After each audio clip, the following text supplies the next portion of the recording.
Bonjour à tous, merci. Et effectivement, c'est un plaisir de se retrouver plus nombreux. Même si vous allez le voir, il y aura une partie des intervenants qui seront présents ici et une autre partie qui seront à distance. Euh, donc, juste un petit mot sur l'ADTEM et sur moi-même. Donc, je suis Florent Argentier, je suis consultant au sein d'un cabinet qui s'appelle Adix, où j'accompagne les entreprises dans leur transformation digitale, mais de plus en plus dans leur transformation responsable. C'est-à-dire que c'est vraiment une vague de fond, une tendance, et je pense que ça ne va pas durer un an ou deux, ça va durer longtemps, cette transformation des entreprises pour aller vers plus de responsabilité d'un point de vue marketing, mais bien plus largement que ça, d'un point de vue beaucoup plus général. Et puis l'ADTEM, donc l'ADTEM que je représente ici, puisque je coordonne en fait un collectif qui s'appelle le collectif responsable by ADTEM. Ce collectif, en fait, c'est né de la volonté de directeurs marketing, de responsables marketing, de consultants, de prestataires, qui ont eu envie, il y a un peu plus de 2 ans, de vraiment réfléchir sur la responsabilité du marketing dans l'entreprise, mais aussi dans la société. Et donc ce collectif qu'on a créé, on est à peu près, je pense qu'on va le voir peut-être sur les slides qui vont défiler, voilà, on est à peu près 20-25 là, personnes, donc d'horizons très différents, de compétences très différentes, et ensemble on essaye de construire des outils pour aider les personnes qui sont dans les entreprises, les marketeurs, les directeurs marketing, les responsables marketing, les aider à mener des actions pour emmener leur entreprise vers plus de responsabilité. Parce qu'on est persuadé que le marketeur, il a un rôle extrêmement important à jouer dans l'entreprise pour mener cette transformation qu'on va appeler responsable, elle est éthique aussi. Pourquoi c'est important? Parce que le marketing, c'est déjà lui qui a le sens du client. C'est-à-dire que c'est lui qui est tourné vers le client. Donc, les besoins des clients, c'est lui qui les capte et c'est lui qui est censé les redistribuer aussi dans l'entreprise. Donc, Fonction voilà, stratégique, fonction... voilà, tout à fait. Voilà ce que je peux dire sur la DTEM. Donc, on a travaillé sur la mission, elle est intéressante, elle défile là. On a travaillé aussi sur une définition du marketing responsable. Je crois que c'est la slide suivante ou la précédente, je ne sais pas.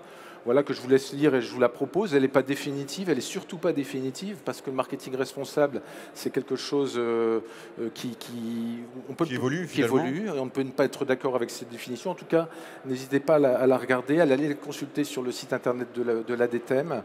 Et à la challenger, à nous challenger, ça serait intéressant.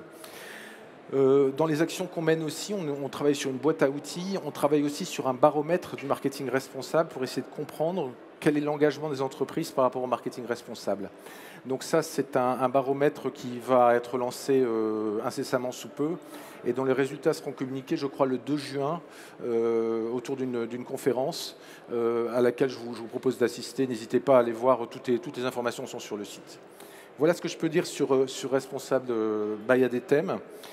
Et vous aurez donc parmi les intervenants quelques personnes qui font partie de ce collectif-là. Alors justement, donc la séquence marketing qui va durer 2 heures, mais 2 petites heures, je crois, parce qu'on est un petit peu en retard là. Nous aurons donc Adeline Ox, qui sera la première intervenante pour une keynote. Adeline est professeure à Audencia, elle est fondatrice d'un cabinet de conseil qui s'appelle Topoy, et elle a écrit un livre, elle a coécrit un livre en fait avec 3 autres auteurs qui s'appelle Marketing durable, hein, que je vous engage à lire si vous voulez apprendre le marketing non traditionnel mais de l'avenir, qui est extrêmement intéressant. Nous aurons donc Adeline sera à distance, donc vous l'aurez en visio. Je pense qu'elle elle doit être voilà, elle est là. Vous pouvez la découvrir. Bonjour Adeline. Ensuite, nous aurons Florence Touzé. Florence sera présente. Florence est professeure à Audencia également. Elle est titulaire de la chaire Impact positif. Pardon, on va revenir en arrière. Elle est titulaire, donc je disais, de la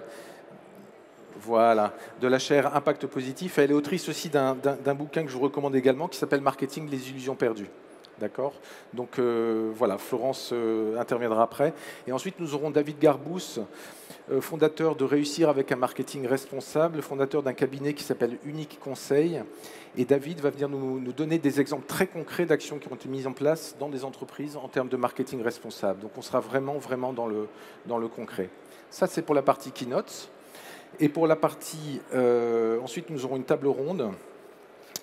Alors, table ronde. Sinon, je vais annoncer tout de suite les personnes qui participeront à la table ronde, mais on reviendra dessus après. Nous aurons Céline Cesaré, qui est directrice marketing omnicanal de Forest Steel et Soulet. C'est une entreprise de la métropole lilloise. Mouna Aoun, qui est secrétaire générale de KissKissBankBank. Et Mathilde Burgeot, qui est chargée de marketing produit dans une entreprise nantaise qui fabrique des contenants, qui s'appelle Fidel Fio. Et donc, on verra avec ces personnes-là comment ça se passe vraiment concrètement dans l'entreprise, comment ce marketing durable et responsable est mis en place dans l'entreprise. Sans plus tarder, je vais laisser la parole à Adeline, qui est en ligne. Donc, voilà, Adeline, donc, je rappelle, cofondatrice de l'ouvrage Marketing durable, professeure à Audencia, fondatrice de Topoy, un cabinet d'études et de prospective. Et Adeline va nous parler du marketing durable par rapport au marketing traditionnel, puisque effectivement, c'est quoi le marketing durable par rapport au marketing que moi j'ai appris il y a 30 ans, 35 ans, qui est totalement différent aujourd'hui. Qu'est-ce que ça intègre et comment, notamment, le marketing d'aujourd'hui doit aborder différemment la notion de création de valeur. Et vous verrez que dans le mot valeur, on ne met pas forcément les mêmes choses que les choses qu'on mettait il y a quelques années. Je laisse la parole à Adeline et je reviens dans un petit quart d'heure pour lui poser quelques questions ou vous faire participer aussi à quelques questions. Merci Florent. Adeline, on ne t'entend pas encore, mais ça va arriver. Est-ce que vous m'entendez? Bonjour à tous. Merci Adeline, je te laisse la parole. Très bien, merci Florent. Très bien, merci. Bonjour à tous. Alors, le marketing traditionnel versus marketing responsable, c'est le fruit d'un peu plus de 2 ans de travail avec mes collègues Sienne Dekili et Aurélie Merle, de manière à comprendre qu'est-ce qui fait qu'on pourrait faire un marketing plus responsable, un marketing plus durable, pas uniquement en rajoutant du verre ou des promesses pas fondées. Donc, on a interrogé des acteurs de l'entreprise, on a fait des recherches approfondies sur les travaux scientifiques dans le monde et on a abouti à cet ouvrage. Et j'aimerais ce matin partager avec vous un certain nombre de réflexions qui sont issues de cet ouvrage.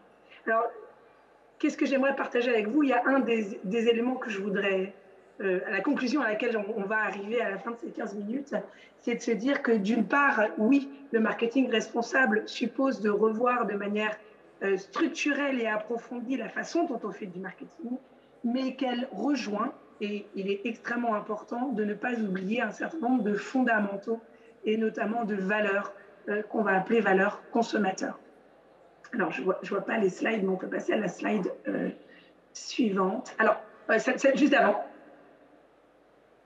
Très bien, merci.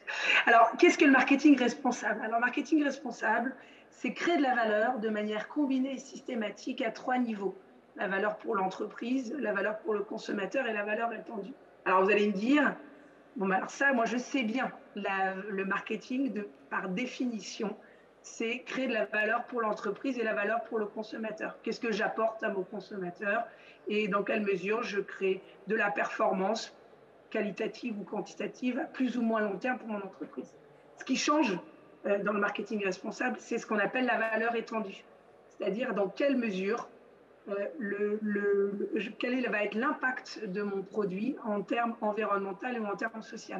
Dans quelle mesure le produit que je vais développer, que je mets sur le marché, et réduit par exemple son utilisation des ressources naturelles ou son usage des énergies.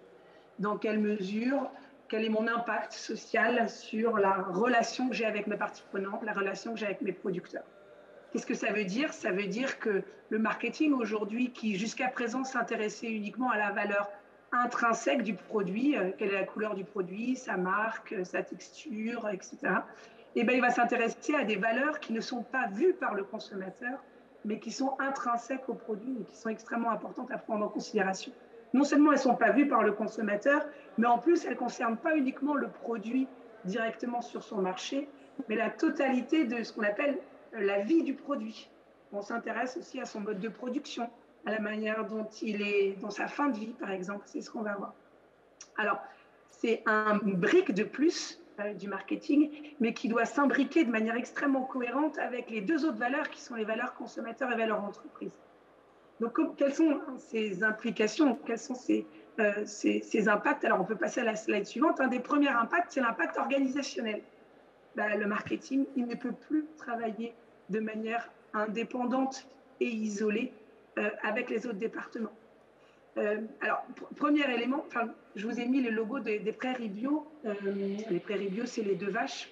Donc, le yaourt, les deux vaches, qui est une filiale de Danone. Ils nous expliquaient, quand on les a interrogés, notamment dans le cadre de leur ouvrage, c'est que quand ils développent un nouveau produit, ils travaillent avec la filière achat et certification pour un sourcing responsable. Ils travaillent avec les ingénieurs, non seulement des produits pour identifier les ingrédients et la liste d'ingrédients la plus courte possible, mais aussi les ingénieurs packaging pour travailler non seulement sur une réflexion sur l'emballage, mais aussi sur les nouvelles manières de consommer. Ils travaillent avec la finance pour identifier non seulement des indicateurs de performance, mais aussi la manière dont on peut avoir une rémunération équitable sur la totalité de la chaîne de valeur jusqu'à une réflexion prix d'un point de vue accessibilité pour le consommateur. Donc on voit à quel point faire un marketing durable ou un marketing responsable suppose vraiment d'imbriquer le marketing dans un écosystème organisationnel extrêmement ouvert. Alors ça, ce n'est possible de faire un marketing responsable uniquement si c'est porté par la stratégie de l'entreprise. Et les recherches scientifiques le montrent et l'ont démontré. S'il n'y a pas un engagement stratégique de l'entreprise, vous n'arriverez pas à faire un marketing, même si vous êtes extrêmement engagé, un marketing responsable. Elle doit être portée par la stratégie de l'entreprise. Premier élément. Et le deuxième élément qui est important, c'est la RSE. La RSE, elle attend de plus en plus, le département RSE tend de plus en plus à disparaître au profit d'une RSE qui est diluée dans la totalité des départements. On voit comme une entreprise comme Fago, qui est une marque de mode nantaise, qui est extrêmement engagée aussi, n'a pas de département RSE. La RSE, elle est portée par chacun des départements en interne, et on voit bien aussi dans ce schéma que la RSE, finalement, ce n'est pas le fruit d'un département, c'est le fruit d'une multitude d'acteurs qui se coordonnent pour engager la responsabilité dans la totalité des activités des entreprises. Alors, si on passe à la slide suivante, un autre élément qui est assez fondamental, c'est l'offre. C'est-à-dire qu'on peut avoir la plus belle communication, on peut avoir une distribution parfaite ou une réflexion sur le prix. Si on ne change pas l'offre, on ne pourra pas développer un marketing responsable. Donc, c'est un pilier, c'est une base. Et quand on réfléchit à l'offre, on réfléchit au cycle de vie des produits. Vous vous souvenez, on parlait de cette notion de valeur étendue. C'est une réflexion pas uniquement sur au moment où le produit arrivera sur le marché, et c'est tout un enjeu pour le marketeur de changer un petit peu son mindset, sa façon de penser, mais c'est de réfléchir au produit sur la totalité de son cycle de vie de produit. Je prends l'exemple de Fort Clase, qui est effectivement aussi Decathlon, avec qui on a échangé dans le cadre de cet ouvrage, qui nous disait qu'ils ont un certain nombre, ils ont eu plusieurs étapes en fait dans cette réflexion sur l'éco-innovation. Une première étape, au début, ils se sont dit, si on veut améliorer notre impact environnemental, on va travailler sur la première partie, vous voyez, matériaux, les matières premières, en changeant nos matériaux. Ils ont par exemple intégré du polyester recyclé. Ils se sont vite rendus compte qu'ils allaient atteindre un plafond de verre. Et notamment parce qu'ils peuvent réduire leur impact environnemental sur chacune des unités vendues. Mais quand on est sur des volumes tels que fait Decathlon, on a une problématique d'incohérence entre le business model volume et l'impact environnemental. On voit bien ici dans l'exemple de Decathlon à quel point les enjeux sur les différents cycles de vie dépendent aussi du business model. Alors qu'est-ce qu'ils ont fait? Ils se sont dit qu'ils devaient, leur enjeu à eux était beaucoup plus important au niveau de l'usage même des produits. Et ils se sont dit qu'il faut qu'ils développent des produits qui sont plus longs en termes de durée de vie. Ils ont travaillé sur deux aspects qui sont d'une part la performance des produits et d'autre part la réparabilité des produits, en développant effectivement tout un système de SAV extrêmement poussé pour que les produits soient plus facilement réparables et qu'on allonge la durée de vie des produits. Là, on voit que même si on est dans une problématique très ingénieure d'éco-innovation, le marketing a un rôle extrêmement important à jouer pour relayer cette notion de réparabilité et pour qu'elle soit acceptée et intégrée par le consommateur sur le marché. Parce que s'ils veulent améliorer leur impact environnemental, si le consommateur n'intègre pas cette dimension de réparabilité, leur impact est peanuts. Et ils arrivent aujourd'hui à cette troisième étape d'éco-innovation, qui est de se dire, est-ce qu'au lieu d'acheter un produit, on ne s'orienterait pas vers l'économie de la fonctionnalité, c'est-à-dire la location des produits. Et donc, ils testent un certain nombre de matériels sur lequel on peut louer. Mais là, encore une fois, le marketing responsable est un rôle extrêmement important à jouer. On sait que l'économie de la fonctionnalité, c'est un business model qui est plus pérenne en termes d'impact, mais quelle est la valeur pour le consommateur? Qu'est-ce qui va faire que le consommateur ne va pas acheter le produit et va plutôt le louer? Ce qui nous en vient à notre slide suivante, je ne vois pas que la slide change, qui est un élément fondamental, la valeur consommateur.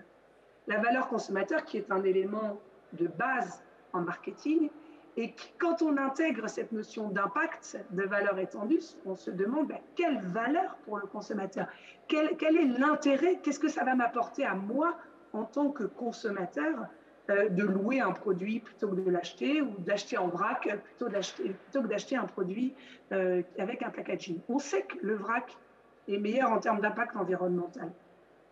Mais on voit aussi ces derniers temps un tassement de la croissance du vrac. Parce qu'il y a un changement d'usage des consommateurs, parce qu'il y a un certain nombre de freins qui réapparaissent et qui sont exacerbés par la crise du Covid. Donc on voit la tension qui existe entre le fait qu'on puisse faire un produit qui soit éco-responsable ou qui ait une baisse d'impact environnemental, mais que finalement ça ne rejoint pas un certain nombre de bénéfices du consommateur qui fait qu'on n'a pas un levier de croissance qui est extrêmement important. C'est ça le rôle du marketing responsable, c'est d'être capable d'identifier les éléments qui vont être créateurs de valeur pour le consommateur. Si on passe à la slide suivante, qui est un autre exemple, alors je vous ai mis, pour éviter de mettre un exemple français, Bundles, qui est une marque néerlandaise qui vous propose de louer votre électroménager, votre machine à laver, votre frigo, comme vous pourriez louer vos clubs de golf, comme vous pouvez louer vos meubles, ou comme on peut louer dans certains cas les vêtements. C'est un modèle qui fonctionne, on le sait, mais dans quelle mesure ça crée un bénéfice pour le consommateur? Alors du coup, ma slide suivante, je ne sais pas si, je ne la vois pas, mais je ne sais pas si elle apparaît. Voilà. J'ai une question à vous poser. Quelle est la première raison d'achat des produits bio? Alors, je ne sais pas si je vais entendre la réponse. Est-ce que la première raison d'achat des produits bio, c'est parce que c'est bon pour la planète? Ou est-ce que la première raison d'achat des produits bio, c'est parce que c'est bon pour ma santé? La réponse, c'est que la première raison d'achat des produits bio, c'est parce que c'est bon pour ma santé. Ce qui complexifie encore plus le sujet, c'est-à-dire que ça rejoint beaucoup la présentation de tout à l'heure, qui est de dire la première raison pour laquelle on va consommer un produit, ce n'est pas parce qu'il est éthique et responsable. La première raison pour laquelle on va consommer un produit, c'est parce qu'il me rejoint à moi, mes propres bénéfices individuels, ce qu'on appelle les bénéfices écocentriques, et c'est bon pour moi, pour ma santé, pour mon portefeuille, pour le côté convenience, le côté commode, pour le fait que ce soit plus statutaire. Alors, si on peut passer à la slide suivante. Alors, si on analyse un petit peu quelques éléments de communication en se demandant quels sont justement les vecteurs de communication à valoriser pour pousser le consommateur à acheter des produits qui sont meilleurs pour la planète ou qui sont plus éthiques. Alors, prenons Fairphone, par exemple, qui est le propre d'un produit smartphone qui est meilleur, effectivement, pour les planètes. Et il le communique comme ça, parce qu'il est plus durable, il dure plus longtemps et il est plus fair, plus juste. Est-ce que c'est les bénéfices qu'il est nécessaire de véhiculer auprès du consommateur pour l'inciter à l'achat? Si on prend un autre exemple qui est un peu moins connu mais qui est tout entier intéressant, qui est Oumaï, on peut passer à la slide suivante. Oumaï, il vous dit achetez mon shampoing solide, vous allez sauver la planète. Est-ce que ça, et c'est une vraie question, est-ce que ça, c'est un bénéfice suffisant pour pousser des produits éco-responsables? Alors, il faut savoir, et alors on peut passer à la slide suivante. Voilà. Il faut savoir, alors je vous ai mis un petit modèle, parce que c'est important, c'est le modèle de Stern, Il faut savoir que nous, tous individus, ce qui nous drive en priorité dans nos choix de consommation, c'est les bénéfices égocentriques, ce qu'on appelle égocentriques. C'est mes propres bénéfices qui sont ce qui me rejoint à court terme, en fait. C'est ce qui va me faire plaisir à moi, c'est ce qui va me faire du bien à moi. On est tous, d'une certaine manière, aussi altruistes et on a tous envie de sauver la planète. C'est d'ailleurs pour ça que 80% des gens, quand on les interroge, ils nous disent qu'ils ont envie de changer leur manière de consommer. C'est sûr, mais ça vient en priorité numéro 2 dans notre priorité de valeur. C'est parce que c'est plus loin, parce que c'est plus éloigné de notre quotidien. Donc ce modèle, il est extrêmement important à prendre en compte. Pourquoi? Parce que si on veut faire un marketing responsable, ça veut dire qu'on veut pousser des produits qui sont meilleurs pour la planète ou meilleurs pour les gens. Mais pour pousser ces produits, pour que ce soit des produits à succès, ce n'est pas nécessaire en priorité d'accentuer sur le bénéfice éthique ou environnemental. Il ne faut pas oublier un fondamental du marketing, qui est le fondamental du marketing traditionnel, qui est que la valeur consommateur. Qu'est-ce qui va faire plaisir au consommateur, qui va faire que ça va déclencher l'achat. Et si on passe à la slide suivante, je vous ai mis quelques exemples. Non, avant on a... Alors, d'où ça vient en fait, c'est Delmas qui a écrit un ouvrage qui est extrêmement intéressant, que je vous invite à lire, qui s'appelle The Bundle Theory, qui dit que nous tous, on est ce qu'on appelle des convenient environmentalists, c'est de dire, ben, on a tous envie de sauver la planète, mais on est tous très convenient, on veut tous quelque chose de commode. Tous ceux qui ont des gros 4x4 ou qui ont des tongs avec des chaussettes, ils représentent une petite part de la population. Nous tous, en tant que consommateurs, on veut ce qu'on appelle des co-bénéfices. On veut sauver la planète, mais pas que. On veut aussi que ce soit bon pour notre pouvoir d'achat, on veut aussi que ce soit bon pour nous, on veut que ce soit bon en termes de performance, ou on veut que ça nous facilite la vie. Et ça, c'est un élément extrêmement important à ne pas oublier. Prenons quelques exemples. Si on va là sur la slide suivante. Le chat. Ben, le chat, quand vous voyez sa communication, c'est une lessive qui se veut être plus écologique. On voit bien dans son nom efficacité. Donc, elle associe bien ce qu'on appelle les bundles, donc un bouquet de bénéfices, qui est à la fois de se dire, bah, je suis plus écologique, mais il y a un système de réassurance du consommateur, hein, ce matin on en parlait bien, c'est plus efficace. Prenons un autre exemple, slide suivante.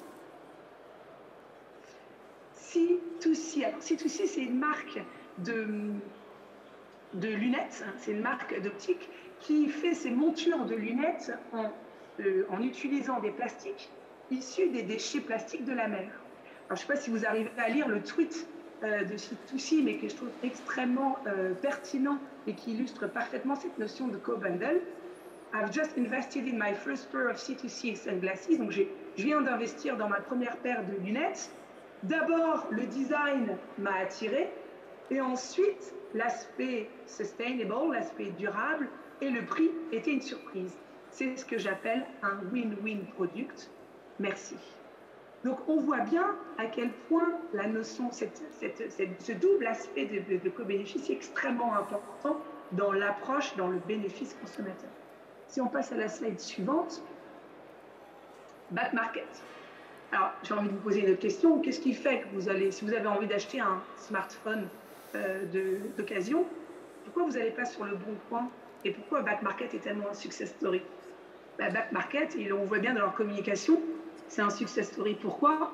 Parce que non seulement ils sont engagés, ils proposent des produits durables, mais surtout, regardez bien, reconditionnés par des experts.